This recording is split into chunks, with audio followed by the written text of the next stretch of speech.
안녕하세요. 생각의 지혜 15일차 시작하도록 하겠습니다.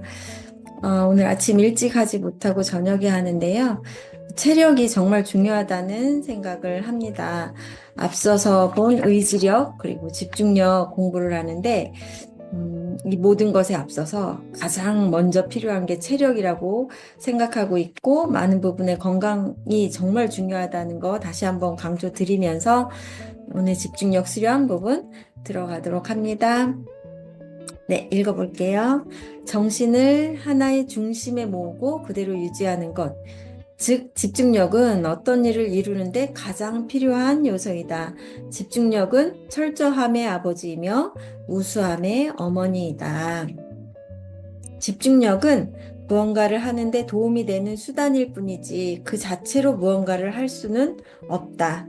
사다리는 그 자체로는 아무런 가치도 없으며 우리가 그것의 도움으로 더 높은 곳에 닿을 수 있을 때만 비로소 가치가 있는 것이다. 마찬가지로 집중력은 우리가 그것 없이는 성취할 수 없는 것을 쉽게 이룰 수 있도록 우리의 정신을 도와주는 수단이다. 하지만 집중력 그 자체는 특별한 가치가 없으며 어떤 실제적인 성취가 아니다. 이렇게 글을 쓴 이유는 집중력을 수양하기 위해서 여러 가지 다른 수단을 발휘할 필요는 없다라는 부분이 앞에 나와 있거든요.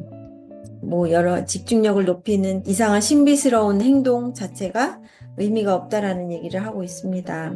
현실 생활과 아무런 실제적 관계도 없는 수련법에 의지하지 않고도 집중력을 수련할 수 있는 모든 방법이 일상의 일 가운데 있다.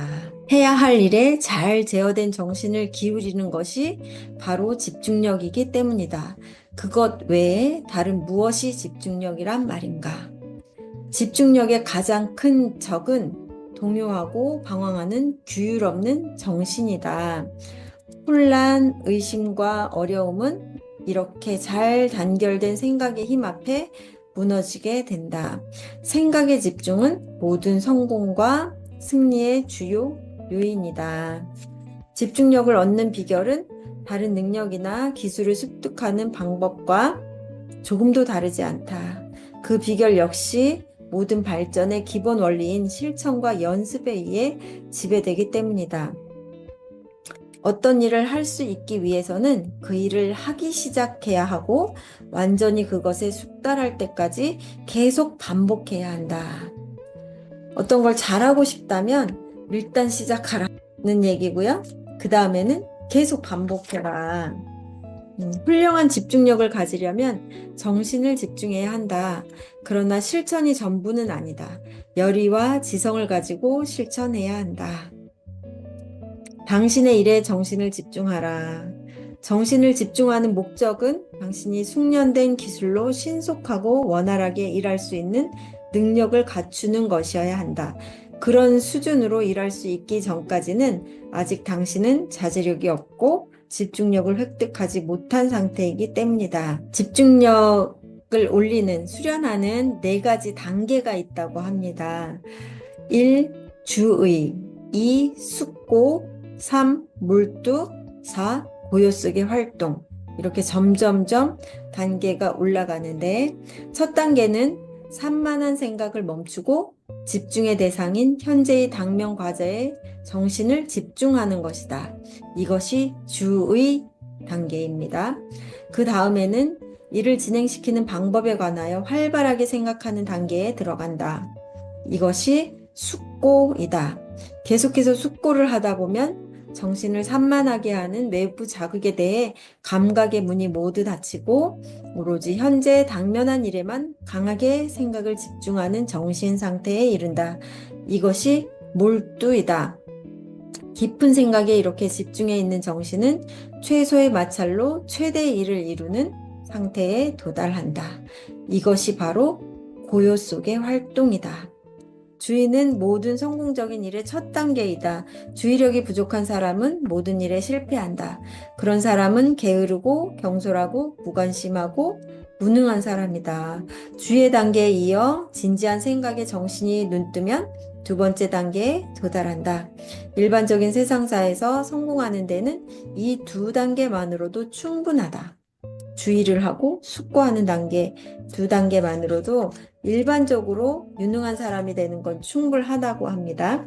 그 소수의 사람들만 세 번째 단계에 도달한다고 합니다.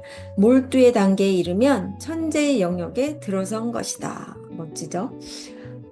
세 번째 단계에서는 일과 정신이 결합되고 서로 융합되고 합일되어 그 둘은 하나가 된다.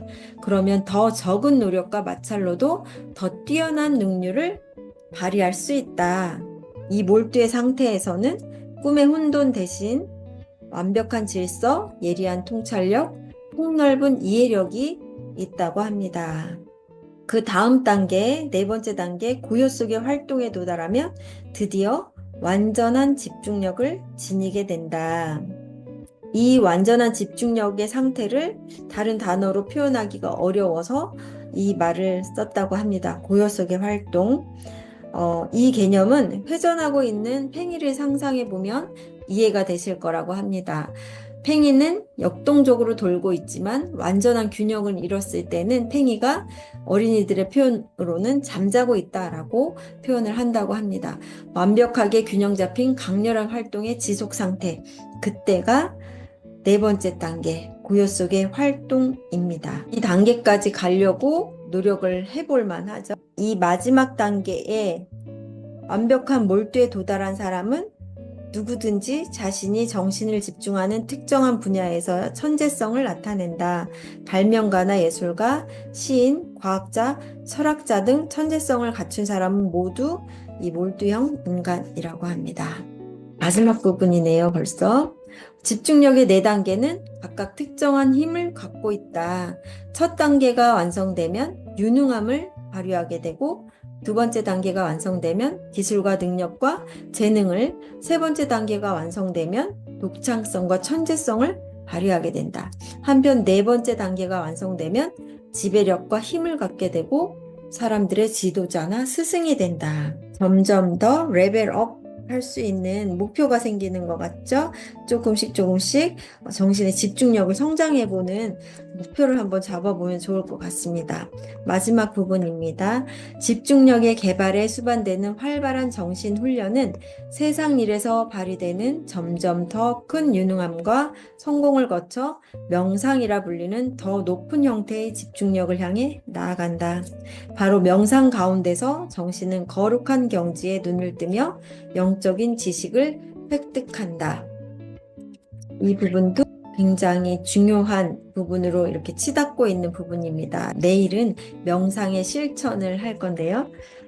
주의력부터 시작해서 숙고의 단계까지 일단 깊이 들어가서 생각하는 그런 훈련을 해보고 그리고 몰두하고 그리고 마지막 단계 완전한 몰입이 되는 단계까지 그 명상에 깊이 들어가는 단계까지 해볼 수 있지 않을까? 책의 끝까지 가다 보면 그 황홀한 경지까지도 경험해 볼 수 있지 않을까라는 기대를 해봅니다. 오늘 내용 마치도록 하겠습니다. 오늘도 건강하시고 행복하시고 쭉쭉 성장하시길 응원하겠습니다. 화이팅!